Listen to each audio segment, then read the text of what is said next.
Mani.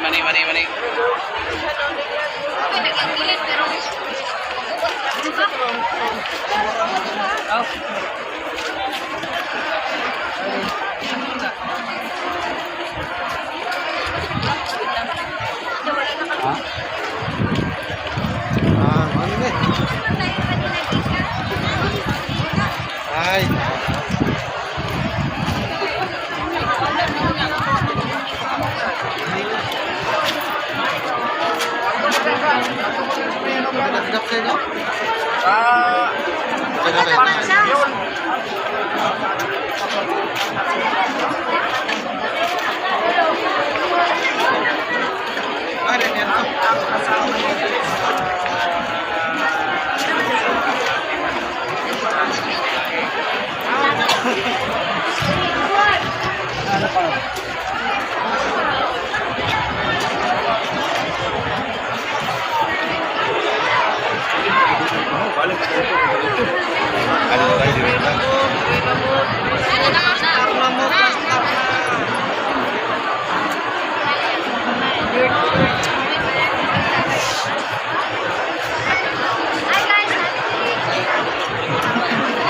Hello guys!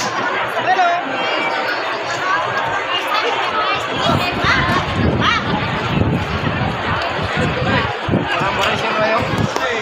Juan, Sara.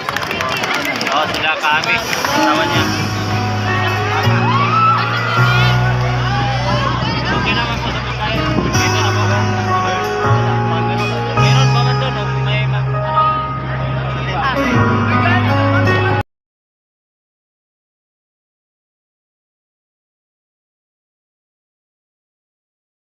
Dito sa Pilipinas Grandstand ay napakita lang natin yung background natin dito. Kaway kaya gaano masaya sa Pilipinas Grandstand. Napakasaya ng pakiramdam. Nag-e-enjoy yung ating mga kababayan. Isang palakas na kaway! Yay! Di ba, Wen? Oo, at yung programa po natin ngayon, ang sa kung napapanood dito po sa Pilipinas Grandstand. So, ayan, lahat po sila ay gusto bumate. Hello, mga kapatid! So, may mga bawat bahagi nitong harap ng Pilipinas Grandstand ay may mga section kung saan lugar sila nanggaling ay doon naman sila pupwesto. Kaya, yung mga magkakasama, hindi sila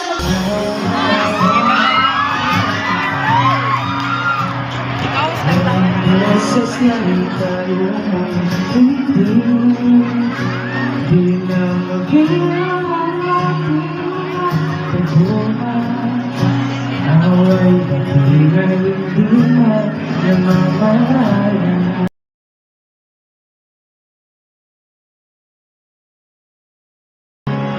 Ngunit sa huli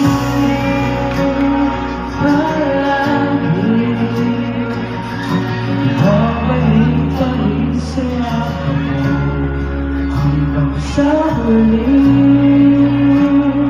palagi pipiliin kong mag-isip. Ulit-ulitin na nais kong malaman mo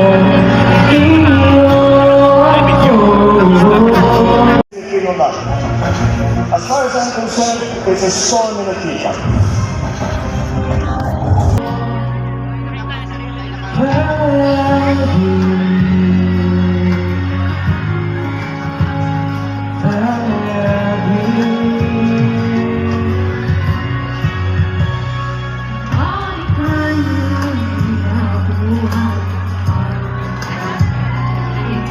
Paborito kong desisyon na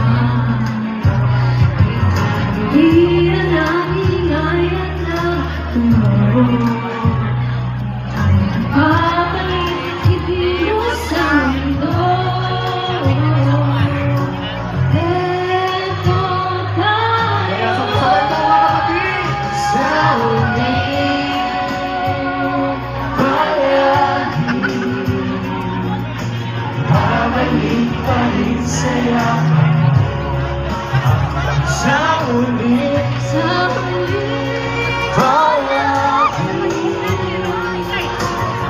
Pinipilit kong maging sa'yo. Ulit-ulit sa pangalan mo. Hero ako.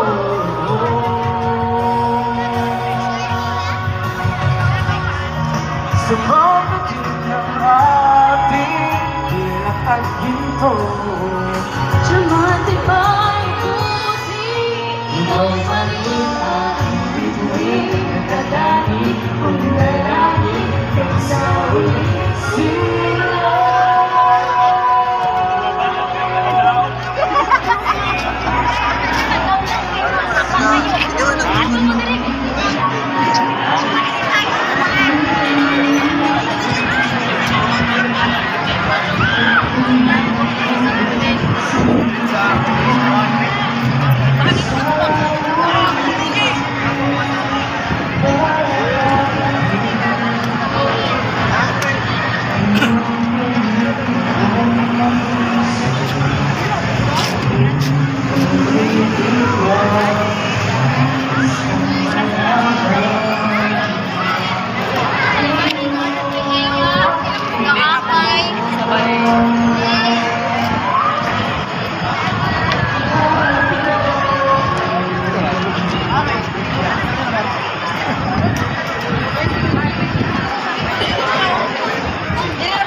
lagi naghihirap ng ating mga babae. Wala may gusto.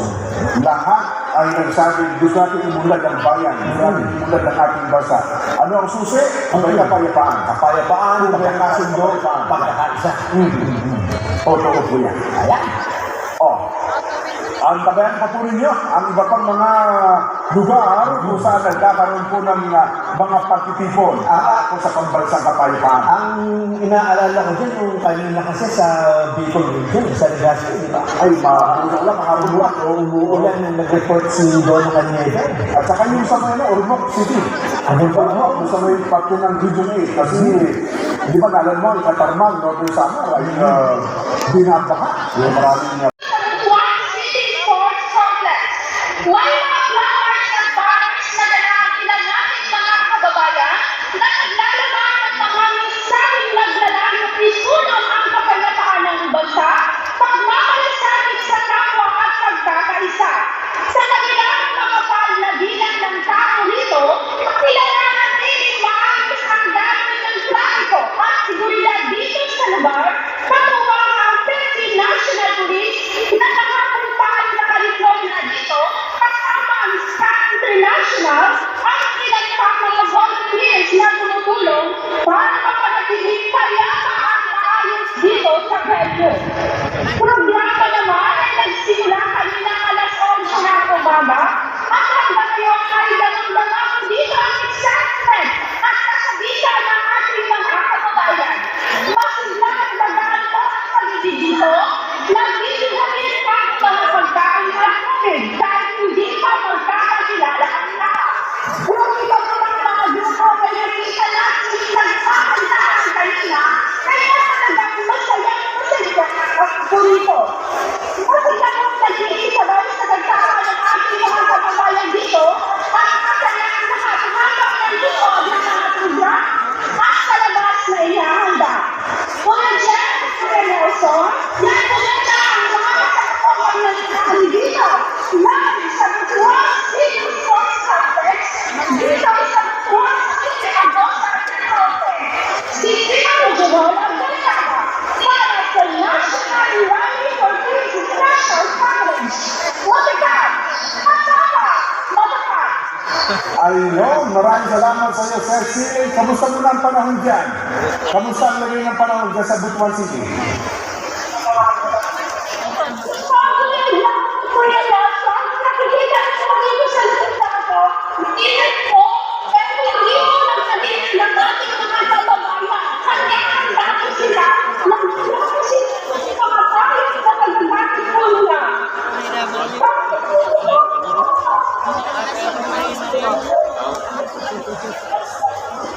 Ayan. Aha. Ayan. Eh mukhang meron kang song number, Cecil, ha? Napakita yata ng gusto. Ayan, salamat na marami mula po sa Butuan City. Sa Butuan pala eh. Si Kuya Richel, ano ha? Ay, nandiyan sila sa Butuan, galing ng Bislig. At saka itong si Kuya Eran Besa. Ano, Kuya Eran, magandang hapon. At inumaga, nandiyan sila ngayon sa Butuan. Tama-tama, nag-report ito si Cecil. Ituloy ko pa ito? Ayan. Ang saya talaga na no? Para bigla ko naisip, parang gusto kong pumunta sa mga site na kinaroonan ng ating mga kumbayan. Ano, kung pwede lang. Oo, Minsan